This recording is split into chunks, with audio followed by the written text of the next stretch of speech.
पिछले 30 साल से मैंने जितने भी हज़ारों इंटरव्यूज़ लिए होंगे, from fresher level to CXO level, mid management, different different profile के लिए मैंने इंटरव्यूज़ लेंगे जहाँ पे मैंने काम किया है। I have work with so many companies independently. मैंने on board of interview panels रहा हूँ।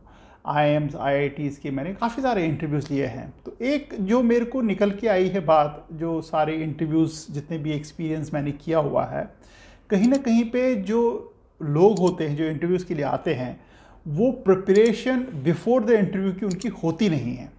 यानी कि लोग इंटरव्यूज़ के लिए प्रिपेयर होके तो आते हैं, बट जो उसके पहले की जो प्रिपरेशन होती है, जो 2-3 चीज़ें होती हैं इंटरव्यू से पहले की, वो नहीं होती है।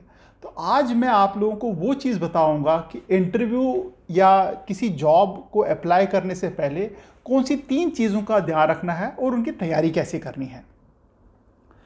जो नंबर 1 है, जो जब आप किसी जॉब को देखते हैं या किसी भी ओपनिंग को देखते हैं कहीं पे पोर्टल पे, ऑनलाइन पोर्टल पे, या कोई आपको फ्रेंड भेजता है थ्रू ईमेल, व्हाट्सएप, या कहीं न्यूज़पेपर वगैरह में होता है, या कोई रेफरेंस है किसी की कंपनी की वेबसाइट पे जाके आप उनकी जॉब ओपनिंग्स देखते हैं, जो सबसे पहला काम आपको करना पड़ेगा वो ये है कि आप उनका जो जॉब डिस्क्रिप्शन है उसको अच्छी तरह से पढ़ लो। आप उसको पढ़ने के बाद जो आपका सीवी है, जो आपका रिज्यूमे है, या आपकी जो स्किल्स हैं, जो आपने पढ़ाई की हुई है, जो आपकी एजुकेशन है, या जो आपका जॉब प्रोफाइल है अभी करंट का या एक्सपीरियंस है, उनके साथ मैचिंग करना शुरू कर दो। जैसे आप जब हम पहले एग्ज़ाम देते थे, मैच द फॉलोइंग जैसे क्वेश्चंस करते थे, 1 का ए, 2 का सी, 3 का डी, ऐसे करके मैच करते थे, वैसे ही करके उसको मैच कीजिए। सपोज उनकी क्वालिफिकेशन को चार्टर्ड अकाउंटेंट चाहिए, तो क्या आप चार्टर्ड अकाउंटेंट हैं? अगर आप नहीं हैं तो उस जॉब से आप बाहर हो जाते हैं। अगर आप चार्टर्ड अकाउंटेंट हैं, हाँ, एक लेटर आप आगे बढ़ जाते हो। उसके बाद शायद उनको 10 साल का एक्सपीरियंस चाहिए, तो आपका 10 साल का एक्सपीरियंस है, हाँ, तो आगे बढ़िए। अगर 9 साल का भी है या 8 साल का भी है, तब भी आप उसको कंसिडर कर सकते हैं। अगर आप फ्रेशर हैं तो आप तो बिल्कुल ही आउट हैं। क्या आपने उनकी कुछ टेक्निकल रिक्वायरमेंट हुई, कुछ सर्टिफिकेशंस होंगी कि ये चीज़ें उनको आनी चाहिए, ये स्किल सेट आने चाहिए, तो क्या वो स्किल सेट आपको आते हैं कि नहीं आते हैं? वो जो है उसको जो जॉब मैपिंग है, वो पहला स्टेप है आपका। अगर आप वो जॉब मैपिंग नहीं करोगे, आप रैंडमली अप्लाई करोगे किसी जॉब के लिए, तो पॉसिबिलिटी है 90% जो पॉसिबिलिटी कि आप वहाँ पे रिजेक्ट हो जाओगे, आपकी एप्लीकेशन रिजेक्ट हो जाएगी। और 10% अगर चांसेस है कि आपको बुलाया भी जाए, सपोज जो रिज्यूमे की स्क्रीनिंग करते हैं वो उनकी कैपेबिलिटी उतनी नहीं है चाहिए वो स्क्रीन कर पाएँ, तो तब भी पॉसिबिलिटी आपको है कि आप 90% इंटरव्यू में रिजेक्ट हो जाएं। उससे अच्छा ये है कि आप जॉब की जो रिक्वायरमेंट है और आपने आपके जो सीवी है, रिज्यूमे है, उसकी मैपिंग ज़रूर कर लें। जब आपका पहला स्टेप हो जाए, जो दूसरा स्टेप है वो है आपका सीवी बनाना। अब आप बोलोगे कि मेरे पास तो सीवी ऑलरेडी बना पड़ा हुआ है, बना होगा, बट वो एक स्टैंडर्ड सीवी है।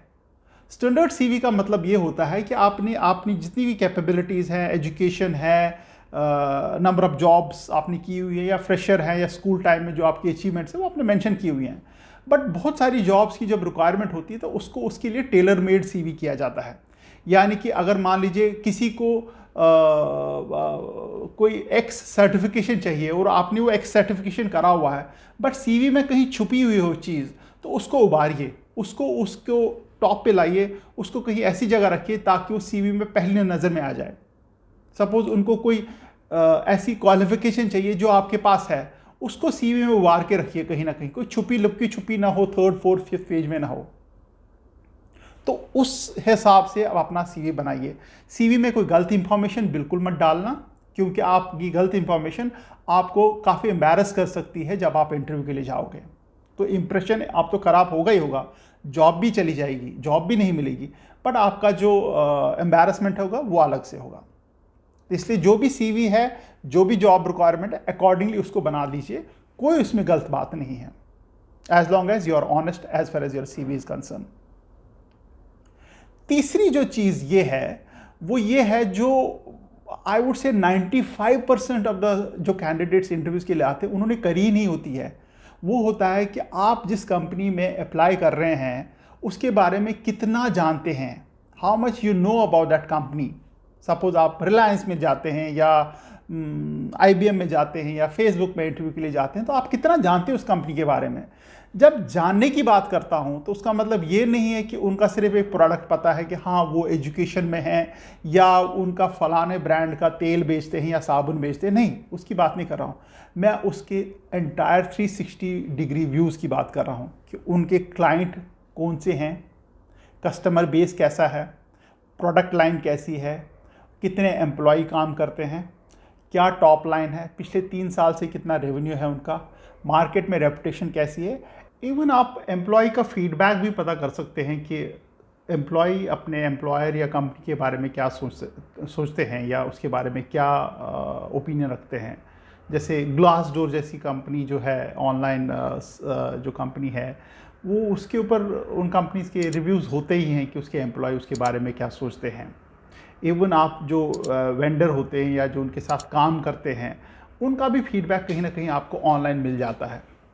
तो उससे क्या होता है कि जब आप इंटरव्यू देने जाते हैं तो जो हायरिंग मैनेजर होता है उसको आपकी सीरियसनेस का पता लगता है कि ये रैंडमली उठ के कैंडिडेट नहीं आया हुआ है, इसने पूरा इस ऑर्गेनाइजेशन के बारे में पता किया हुआ है, उसके बारे में अच्छे से जानता है, उसके कॉम्पिटिटर कौन है उनके बारे में जानता है, उसकी क्या प्रोडक्ट लाइन है उनके बारे में जानता है, and he see this company as an employer for his rest of his career. ऐसा नहीं कि ये जो कैंडिडेट है उठ के आ गया क्योंकि इसकी वाइफ यहाँ जॉब करती है या इसके घर के बिल्कुल आसपास ये कंपनी है या ये इजीली यहाँ पे इसको जॉब मिल रही है, नॉट बिकॉज ऑफ दैट। तो इस पैरामीटर्स पे आप जब आप जाओगे और उनको बताओगे कि आप कंपनी के बारे में कितना जानते हैं, ड्यूरिंग द डिस्कशन को पता भी लग जाएगा, तो they will treat you as a very very serious profile, और पॉसिबिलिटी है कि आपको हायर कर लेंगे, जो बाकी 10 कैंडिडेट्स हैं उनसे ज़्यादा अच्छा समझेंगे आपको। ये 3 पॉइंट्स अगर आपको पता है कैसे आपकी इंटरव्यू से पहले की तैयारी होनी चाहिए, मोस्ट प्रोबेबली 90% चांसेस हैं, अगर आपका बाकी सारा प्रोफाइल मैच करता है, आपको वो जॉब मिल जाएगी, क्योंकि आप एक सीरियसली प्रिपेयर्ड कैंडिडेट उनको दिखोगे। इस वीडियो में अगर आपको चीज़ें कुछ अच्छी लगी हैं उसके बारे में कमेंट कीजिए। आपको कुछ सजेशन चाहिए या कुछ हेल्प चाहिए मेरे से, आप प्लीज़ उस पर भी कमेंट कर लीजिए। कमेंट सेक्शन में आप लिखिए, मैं आपको हेल्प करूँगा। इसको सब्सक्राइब कीजिए, इसको लाइक का बटन दबाइए, सो दैट जब वीडियो बनते हैं उससे थोड़ा एनकरेजमेंट भी मिलता है, और आगे जितने भी वीडियोज़ बनते रहेंगे इस डायरेक्शन में आपको उनका नोटिफिकेशन आता रहेगा। Thank you very much and good bye.